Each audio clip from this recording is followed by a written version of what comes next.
Prepare yourself. It's time for another awful, spooky wrestling moment. Watch if you dare.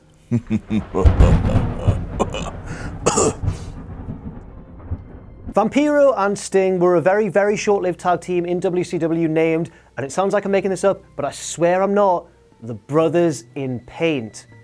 This lasted only a month or two until Vampiro threw aside a very close, tight-knit friendship based upon a love of black and white face paint, and he screwed the Stinger out of the US title tournament at Spring Stampede 2000. How dare he? We all wanted to see Sting carry a secondary belt in the 21st century.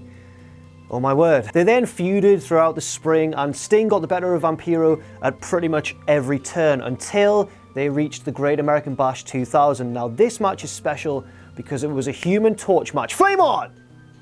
Flame on. That's not what the stipulation was. Sorry. No, the actual stipulation had nothing to do with the Fantastic Four. God damn it, that would have been awesome. No, instead, the winner was the man to set his opponent on fire.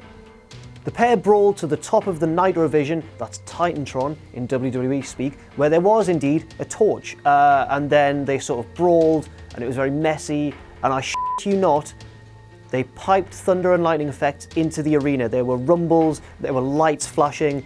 Maybe it was to disguise the fact that Sting was being swapped out for a stunt double. Who knows? Let's find out. Let's find out if that's why. Let's find out. The psychotic Vampiro then grabbed Sting in a sort of like a chokehold, and it kind of fell out of the view of the audience and the people watching at home. And then when they re-emerged, Sting was about the same height as Vampiro, despite being a good few inches taller beforehand. Vampiro then did the worst thing you can do to a man. That's right, he set his stunt double on fire. Then Sting walked to the edge of the Nitro Vision and kind of went, whoa, like a very controlled, trained dive off the top all the way. It was still a scary spot, but it wasn't Sting, obviously. Landed in a crash mat. Apparently he was legitimately shaken up by the fall, which is probably the scariest part of this whole angle, none of which worked. Nothing was achieved here. Sting will be out of action for only a month, which is almost as ridiculous as Shane McMahon coming back the next night on Monday Night Raw after jumping off the cell at WrestleMania 32. Almost as ridiculous as that, but not quite. That's all for now. Check back tomorrow for another awful, spooky wrestling moment.